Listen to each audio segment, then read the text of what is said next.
Bom dia, boa tarde, boa noite. Para vocês que nos acompanham no canal do YouTube da Faculdade Inspirar. Estamos hoje aqui com o Dr. Marlos Arnes de Oliveira.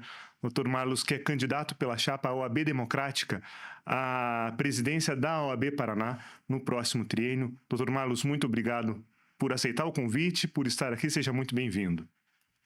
Uma alegria imensa, professor Calil, estarmos aqui nesse nosso podcast, ocupando esse espaço e trazendo as novidades da OAB Democrática 22. Muito obrigado. Marlos, vou começar aqui sendo bastante direto.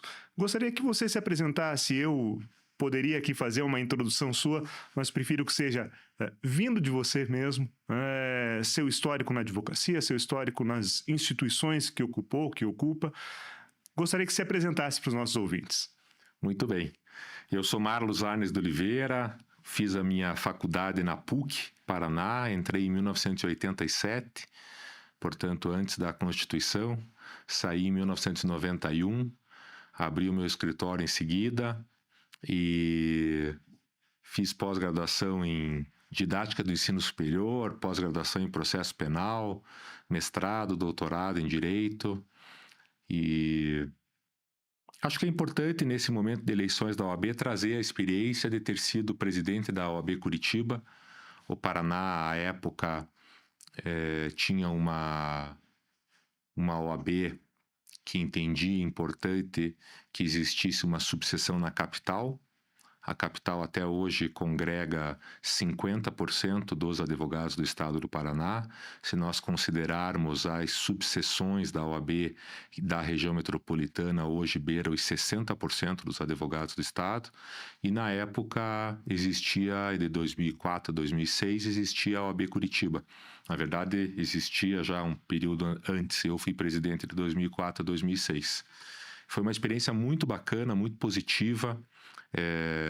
Nós fizemos uma gestão muito voltada ao advogado. Era uma advocacia diferente, era uma advocacia que você ainda tinha xerox, então nós tínhamos o xerox nas salas do fórum, as guias tinham que ser pagas no banco do fórum.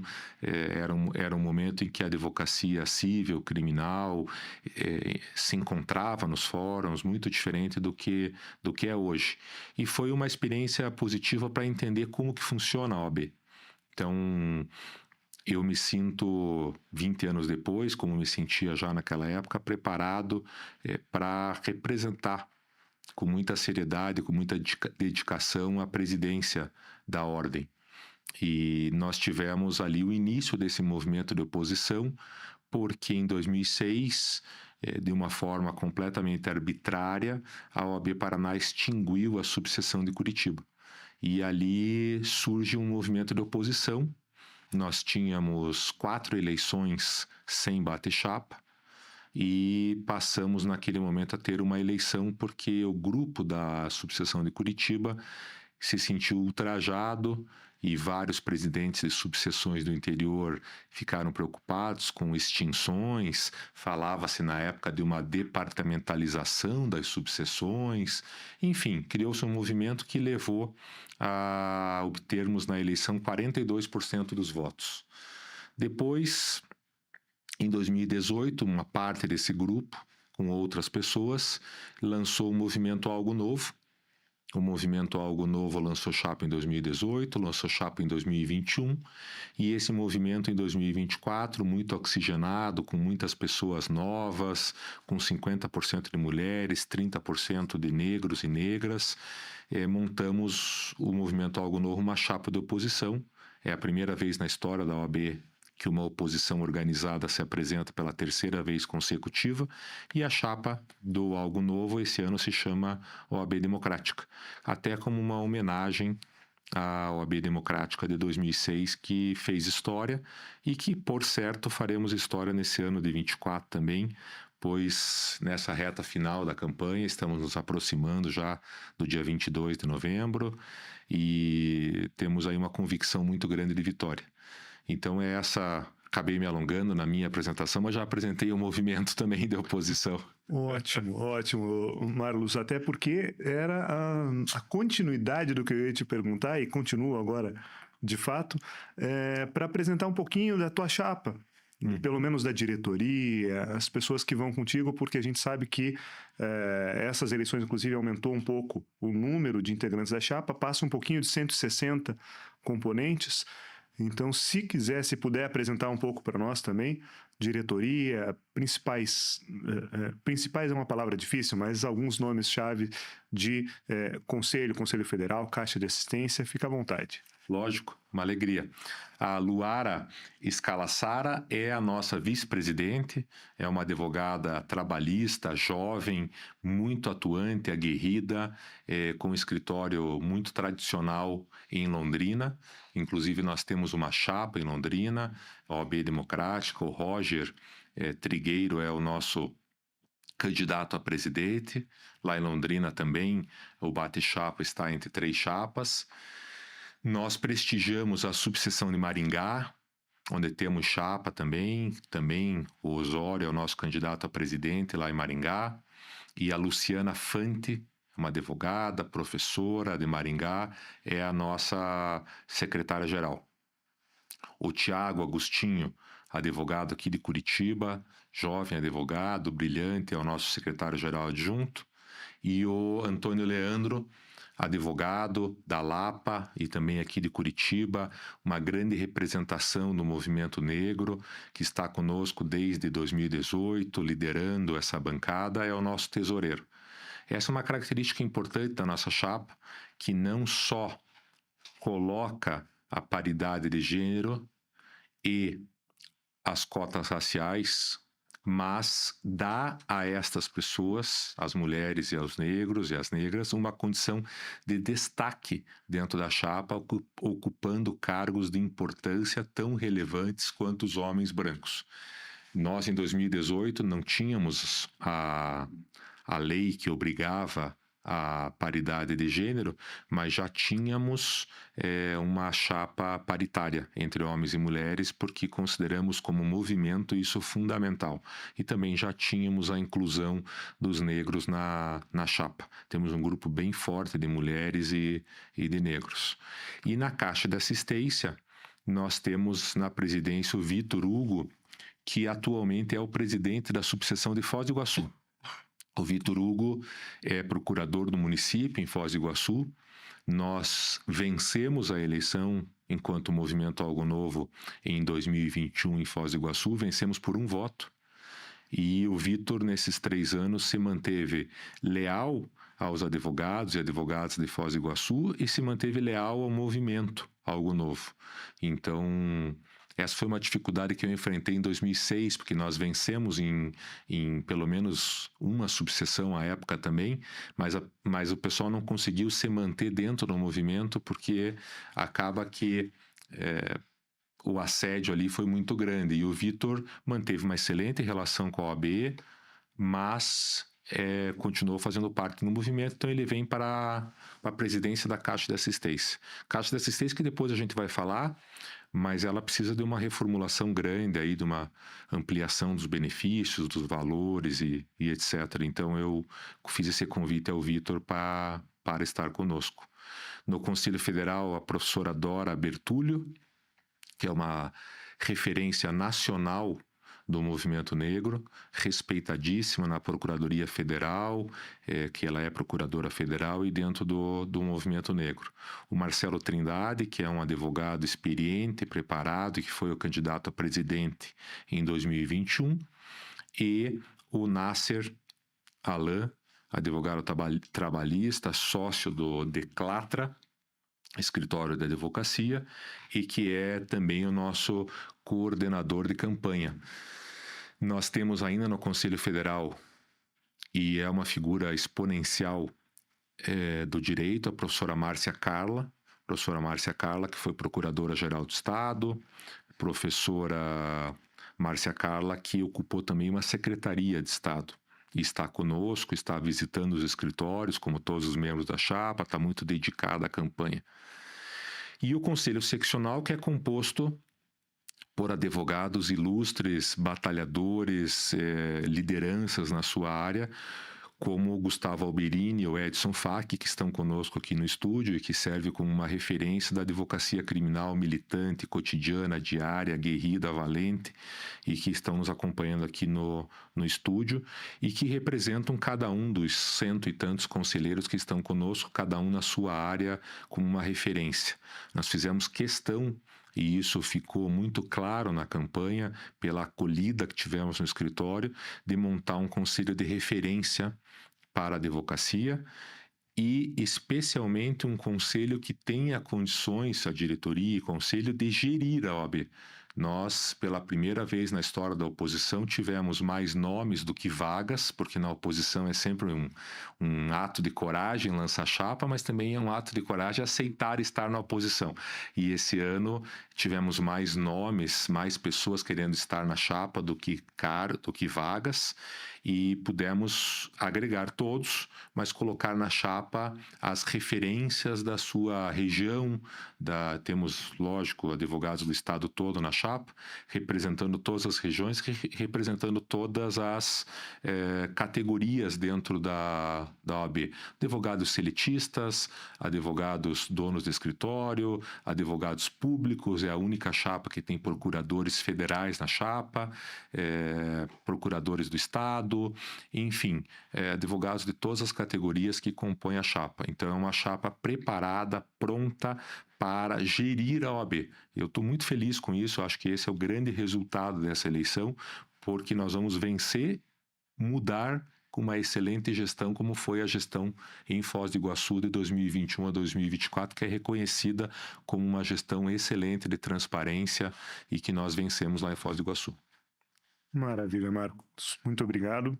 Marlos, já vou pegar então o gancho do que você começou a falar sobre estrutura ali da chapa. Você mencionou da caixa de assistência. Vou começar por ali.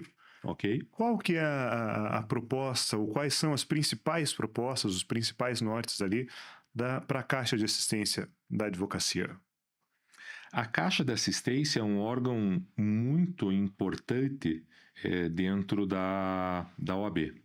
Mas nós temos alguns problemas muito sérios e eu me deparei com esses problemas na pandemia, porque fui chamado por um grupo de advogados, 2 ou 3, me contando que nós tínhamos colegas que estavam sem condições de comprar comida para a sua casa, para a sua família.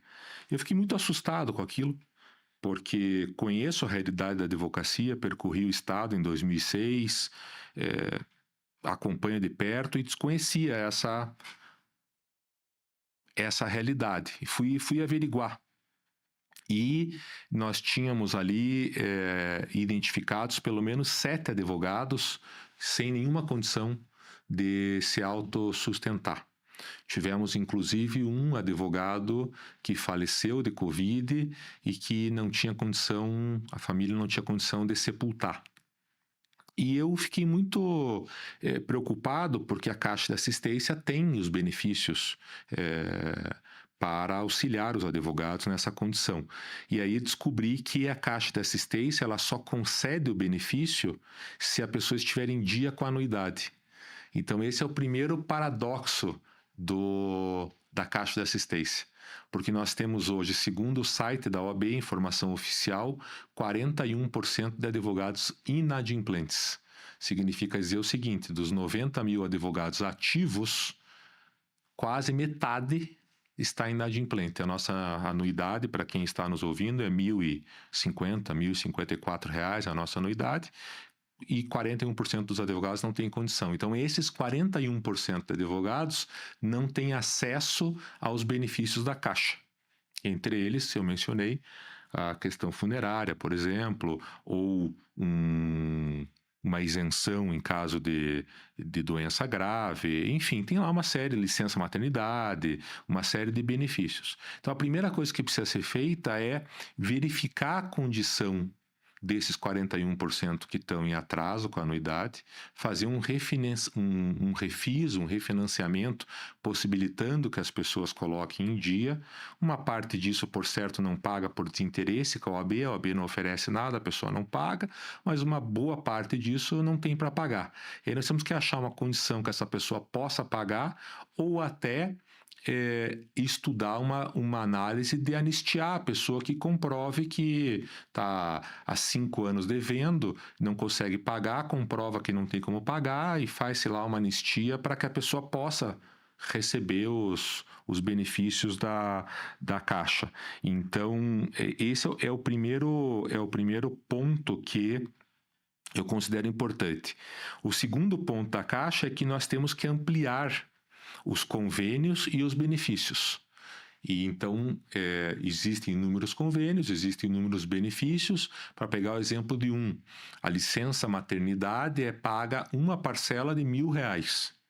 Agora, no período eleitoral, aumentaram essa parcela para R$1.500. Tiveram 47 anos, que é importante lembrar, né, Calil? A 11 de agosto está no poder na OAB desde 1977. Então, tiveram aí 47 anos para aumentar o benefício e aumentaram no período eleitoral para 1.500. Uma parcela de 1.500. Mais um kit que vem lá, uma fralda, uma pomada e tal. Então, nós vamos aumentar esse benefício, não só no valor, como 4 parcelas, que é o que a lei prevê da licença maternidade. Então, fazer esses ajustes na Caixa de Assistência será fundamental. As pessoas dizem, Marlos, mas vocês estão prometendo muito e a verba é a mesma. E aí é bem interessante entrar no portal da transparência da OAB. É um portal de transparência difícil de ser manuseado, ele existe. A apresentação é de balanços, então os advogados que não estejam acostumados a ler balanços não vão conseguir entender o que está lá, mas no balanço da Caixa você tem uma proporção de benefício para custo da Caixa de 1:3. Você concede, por exemplo, 1 milhão em benefícios e você gasta com a estrutura da Caixa 3 milhões. Tem que ser o inverso. Quer dizer, você tem que gastar, na minha opinião, 3 e na estrutura da Caixa 1. Evidentemente, nós precisamos vencer a eleição, assumir a OAB e termos uma exata noção do que está lá na Caixa. Nós temos aí da mensalidade 20% que vai para a Caixa de Assistência. Então, numa arrecadação que a OAB tem aproximada de 70 milhões, a Caixa de Assistência recebe 14 milhões.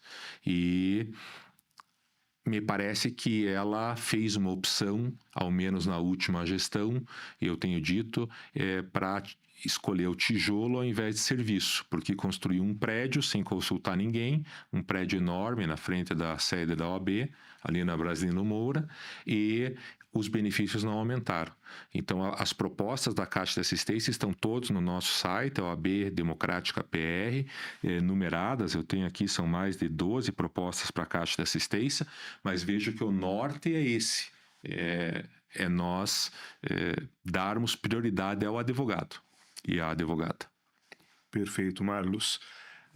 Dando seguimento aqui, alguns professores, algumas professoras do nosso corpo docente sugeriram alguns temas para a gente conversar e eu vou iniciar a partir das comissões, né?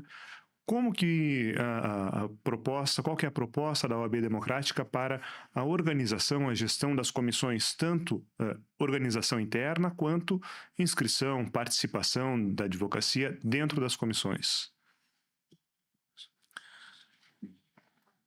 A atual gestão da OAB adotou uma proposta que foi nossa na eleição passada, que era uma democratização das comissões. As comissões eram escolhidas lá pela diretoria e ninguém sabia qual era o critério. Na minha opinião, nem existia um critério, salvo ser amigo da corte. Muito bem, nós fizemos a proposta de abrir as comissões, e isso foi feito. As comissões foram abertas, todas as pessoas que quiseram se inscrever, se inscreveram. salvo engano, um limite aí de 250 pessoas por comissão.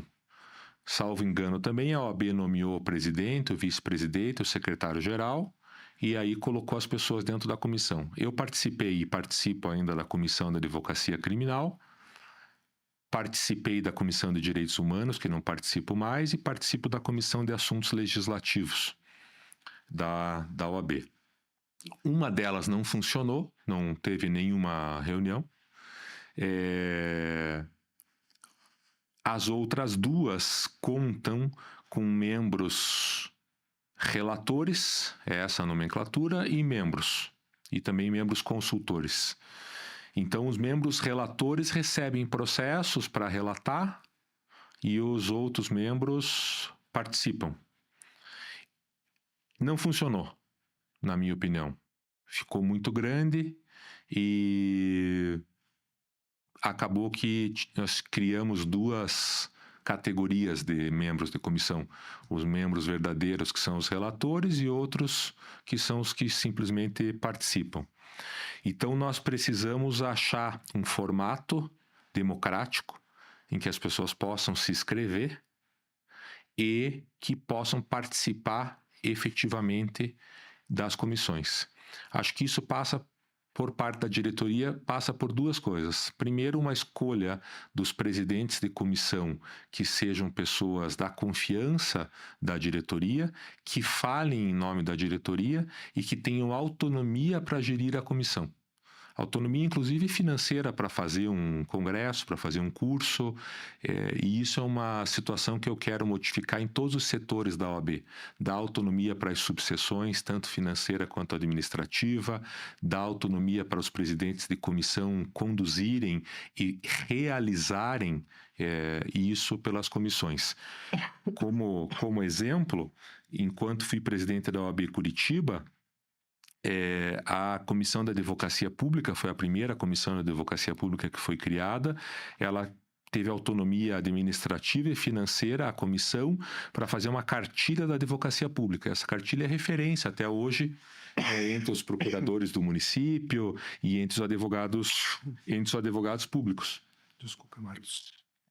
E foi um trabalho absolutamente descentralizado, um trabalho feito pela própria comissão.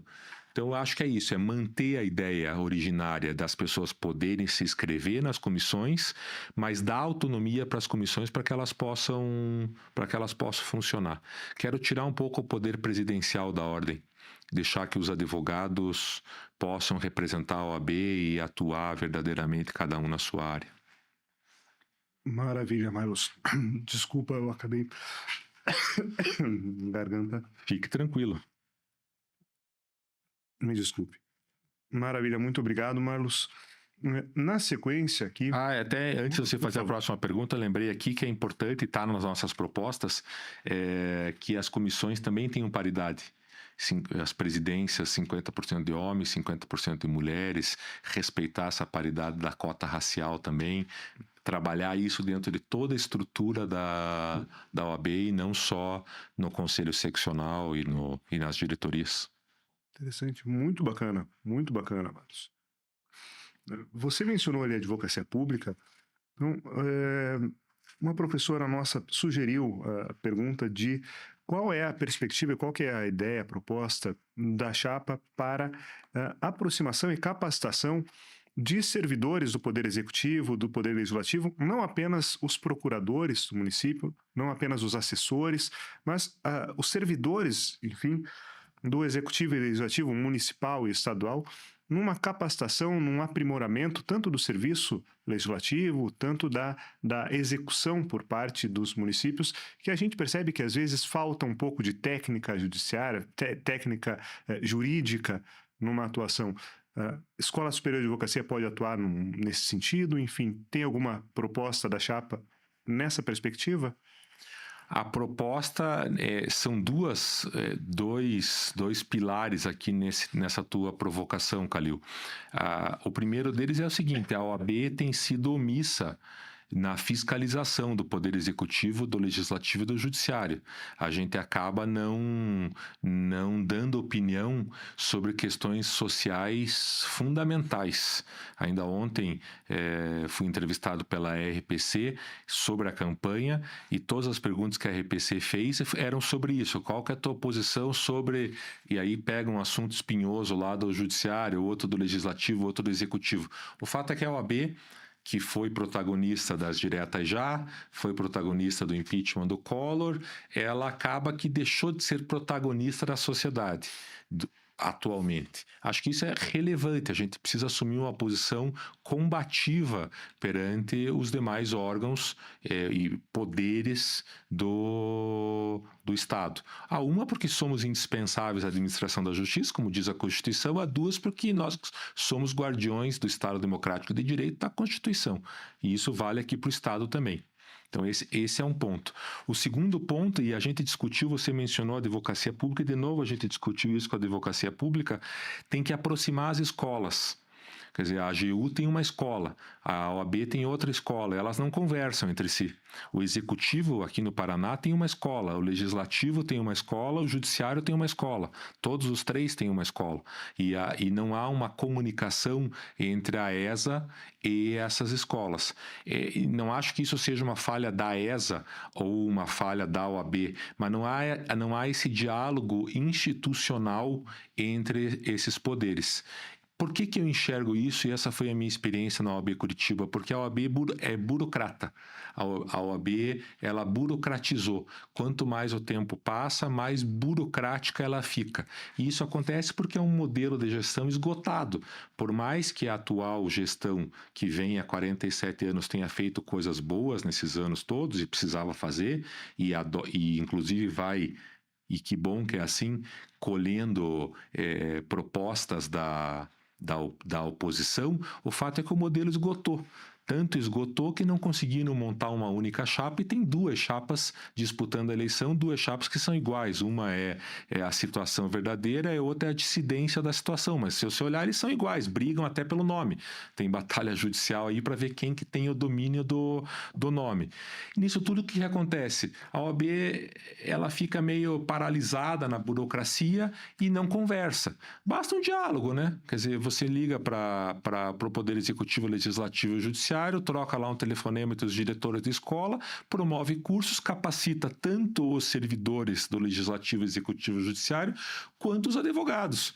Porque, no fim das contas, quem vai ajudar o Legislativo a redigir a lei e quem vai dar o parecer para o Executivo sancionar ou não a lei somos nós, os advogados. Precisamos ser capacitados também. Então, esse diálogo é fundamental que ele aconteça e nós teremos esse diálogo na gestão. Maravilha, Marlos. Na sequência, vamos falar um pouco de aproximação, já focando aqui em faculdade que estamos, né? Como que os professores, os acadêmicos de direito, os estagiários vão ser contemplados numa futura gestão OAB democrática? Eu acho que aqui a gente tem que puxar, dar uma questão ampla. A chapa, e todos nós, acho que não há divergência quanto a isso, nós somos frontalmente contrários à criação de novos cursos de direito. Isso é uma questão fundamental. Isso é uma atuação do Conselho Federal, não é uma atuação do Conselho Seccional.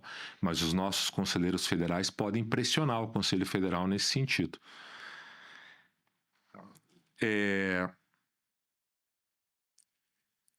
Há necessidade da fiscalização desses cursos de direito.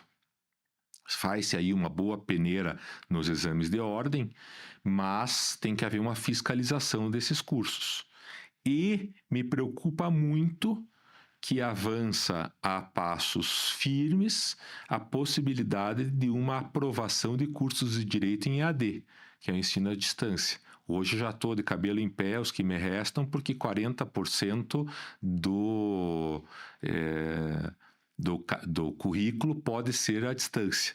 E isso me preocupa demais, porque não me parece que seja o caminho. Eu acho que o caminho é o curso presencial. Então, aqui nós temos um problema macro, Quer dizer, quando eu fiz faculdade de Direito, em 1987, nós tínhamos 3 faculdades. Hoje, na região metropolitana, na última conta, eram 33, só na região metropolitana, fora o restante do estado. Tem faculdades ótimas, mas tem faculdade funcionando em sala de cinema à noite. E todos nós sabemos disso. Então, isso aqui tem que sofrer uma fiscalização forte por parte do órgão competente, que é o Conselho Federal.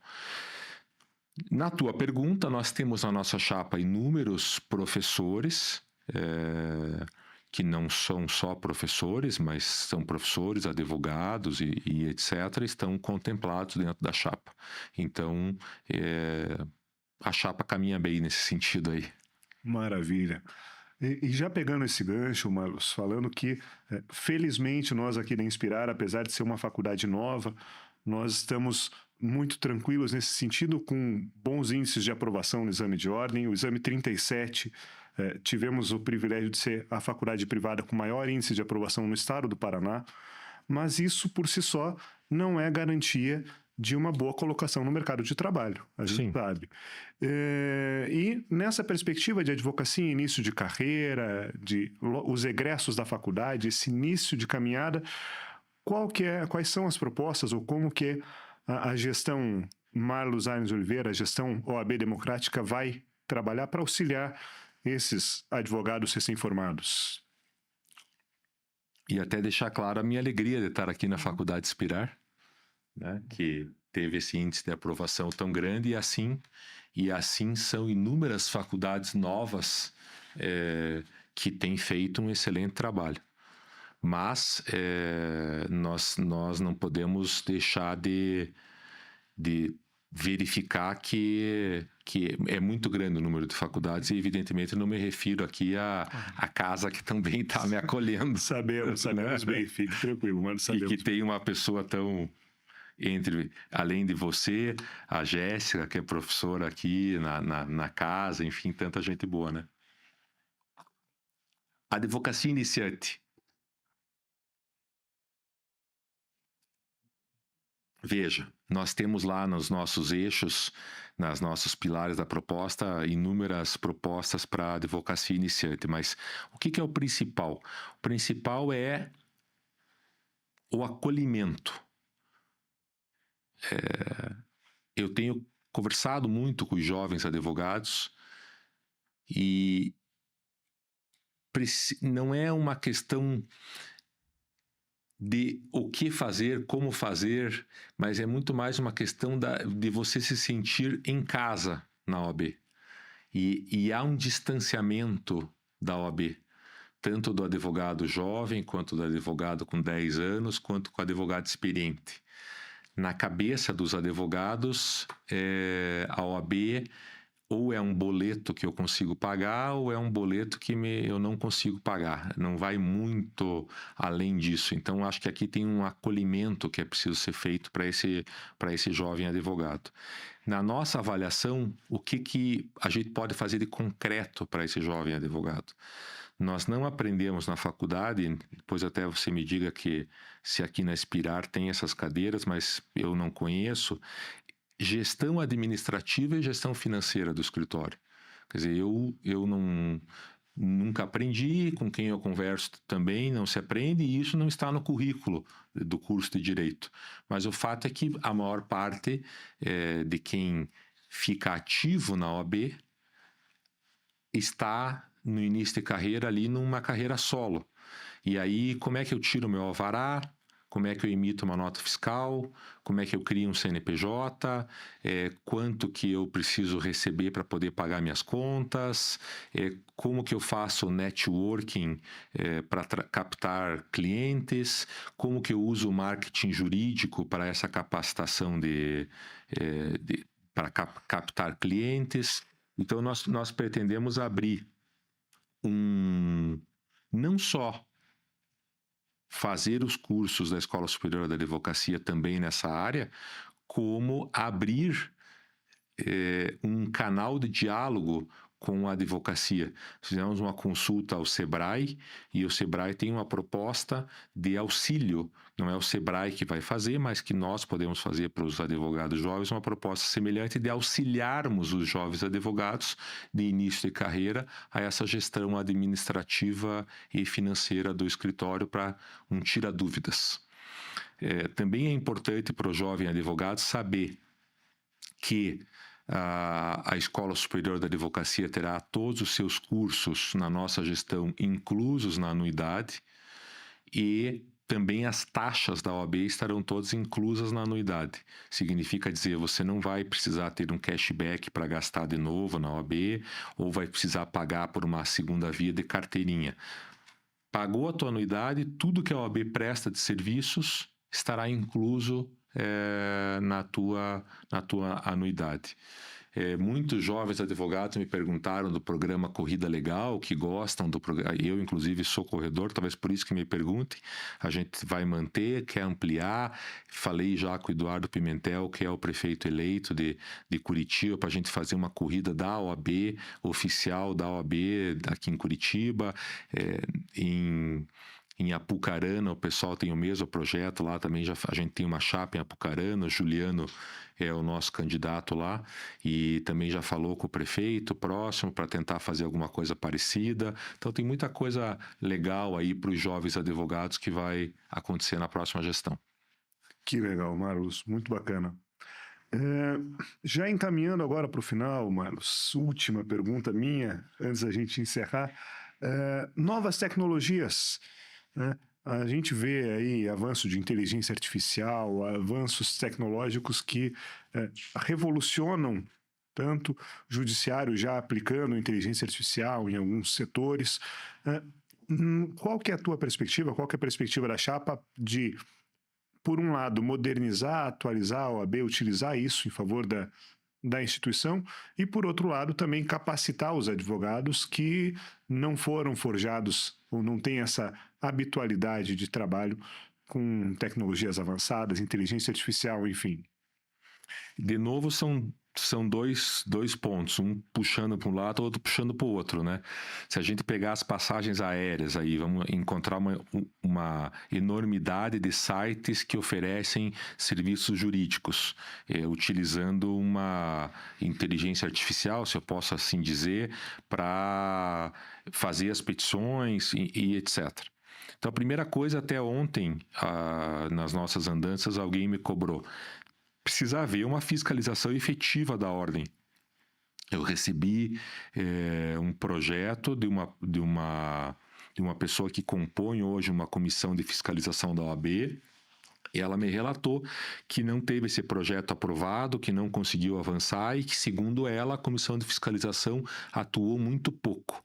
Eu não posso dizer que verifiquei isso durante os 3 anos, mas o projeto dela é muito bacana, muito legal. E eu disse a ela, a gente vai trabalhar nesse projeto de fiscalização, porque é interessante. Precisa haver uma fiscalização. É um papel primordial da OAB. Se fala pouco isso na eleição, né? Porque acaba que pode até tirar voto, você dizer que vai fiscalizar. Mas se você pensar, por exemplo, que tem sites oferecendo essas ações totalmente robotizadas, isso é absolutamente ilegal. Precisa verificar e fiscalizar. O nosso site da OAB, ele é absolutamente arcaico e ultrapassado, além de feio, né? Quer dizer, você entra lá, você não sabe como se movimentar dentro daquele site. Isso não é uma dificuldade minha, que tenho 54 anos, mas é uma dificuldade de todo mundo. Então, a primeira coisa que nós vamos fazer é pôr o aplicativo da OAB, a coisa mais fácil. Põe um aplicativo e esse aplicativo vai possibilitar uma comunicação direta do advogado com a ordem. Por exemplo, prerrogativas. Você tem hoje numa audiência a tua prerrogativa violada, você liga na OAB, você vai receber a seguinte resposta. Faça um protocolo. E esse protocolo, dali 90 dias, vai ter um despacho encaminhando para um relator, salvo se você for um advogado importante e famoso que o presidente vai lá no teu escritório. De resto, você vai demorar 90 dias, 6 meses para ter uma resposta da ordem. Está nas nossas redes ainda. pessoal hoje relatando essa dificuldade com as prerrogativas. Se você tem um aplicativo, faz pelo aplicativo na mesma hora a reclamação, alguém já vai verificar, já vai te dar o atendimento.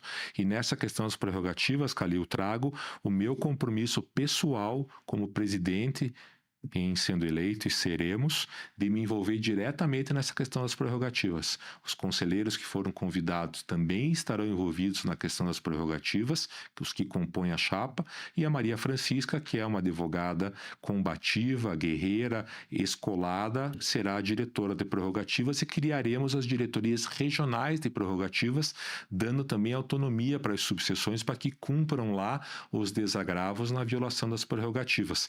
Mas estou dizendo isso porque você simplesmente acessa o aplicativo, como a gente está falando aqui de inteligência artificial, faz a tua reclamação e a OAB já entra em ação. Hoje você tem uma dificuldade enorme para fazer isso. Então não precisa fazer mágica nessa questão da inteligência artificial, mas colocar a inteligência artificial a nosso favor. Hoje a inteligência artificial está até no WhatsApp. Quem tem já a última versão do WhatsApp tem lá em cima a inteligência artificial trabalhando para você. Não é difícil fazer ela trabalhar para nós. O que nós temos que tomar cuidado é para ela não ocupar o nosso espaço. Então a OAB precisa ficar atenta para isso, como você disse, capacitar o advogado para ele usar a inteligência artificial em seu benefício e não perder o seu posto de trabalho para a inteligência artificial, que é um risco, né, que ocorre muito grande na área médica e na área jurídica, você ter uma perda de postos de trabalho para a inteligência artificial. Então a OAB tem que trabalhar com isso, com esse novo tempo, com esse novo formato em que você... e aí não é exatamente inteligência artificial, mas você é acionado não mais por um e-mail, mas sim por um WhatsApp, e nos mais jovens você não é acionado nem pelo WhatsApp, mas é acionado pelo direct no Instagram. Então você precisa estar pronto para atender esse desafio enquanto dirigente de ordem, né?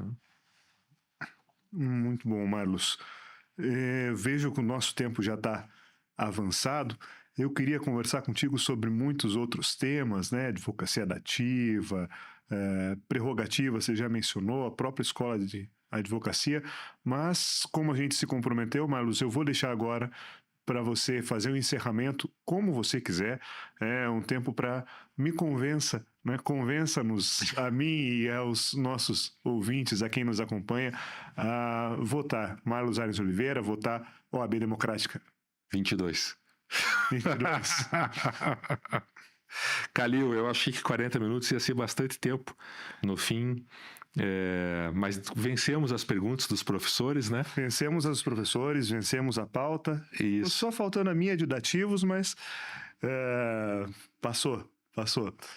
Dativos é importante, Dativos tiveram um aumento de 15% aí agora, a seccional e o atual candidato da seccional comemoraram muito, e eu disse que não tem motivo nenhum para comemoração, que sempre é bom 15% de aumento, mas quem ganha R$200 para trabalhar num processo 8 anos mudou para R$225, quando na verdade a inflação no período de 19 para cá, que foi a última atualização dos dativos, foi de 37%. Então a inflação de 37%, os serviços da OAB aumentados em quase 30%, e a gente comemora os 15%. Então está tudo errado na lógica da 11 de agosto, porque, de novo, tiveram todos esses anos de 2019 para cá para conseguir um aumento, conseguem no período eleitoral e comemoram até com o vídeo do governador tirando uma casquinha em cima da advocacia dativa. É preciso pressionar o governador, e isso eu vou fazer em janeiro de 25. Vou sentar na frente do governador, na frente do presidente da Assembleia, e vou exigir que a tabela dos dativos seja reajustada pelo menos os 37% da inflação do período. Falta pulso aí para a OAB, faltou pulso para a OAB nesse período. Ficaram bravos comigo, o candidato da situação no debate ficou bravo que eu falei isso, mas é um fato verdadeiro, não tem como negar. Me despeço? Por favor, da forma não como você... Não faltou nem dativo agora. Não faltou, fechamos toda a pauta. Pessoal, agradecer especialmente quem nos acompanhou até aqui, nessa manhã, nessa tarde, nessa noite, no momento que você estiver ouvindo aí o nosso podcast. E agradecer demais ao professor Calil, à Faculdade Inspirar, por esse espaço valioso de 40 minutos. Deixar o registro de que a OAB Democrática 22 é a verdadeira oposição, é uma oposição viável, preparada e qualificada para gerir os destinos da OAB. Se você acha, como a maior parte dos advogados do Estado do Paraná acha que é necessária uma mudança, a mudança com responsabilidade, a mudança de quem está preparado para gerir a OAB é a mudança da OAB Democrática 22. Então, no dia 22 de novembro, vote 22. Conto com o teu apoio, com o teu voto, inclusive com o teu, Calil, e com de todo mundo que está nos ouvindo. Grande abraço. Muito obrigado, Marlos. Obrigado pelo convite, pelo aceite, obrigado pela tua presença. E pessoal que nos acompanha e nos assiste, muito obrigado pela audiência, muito obrigado pela atenção. E continue nos acompanhando, vamos ouvir os outros candidatos. Continuamos acompanhando as eleições da OAB Paraná 2024. Marlos, obrigado, sucesso. Obrigado.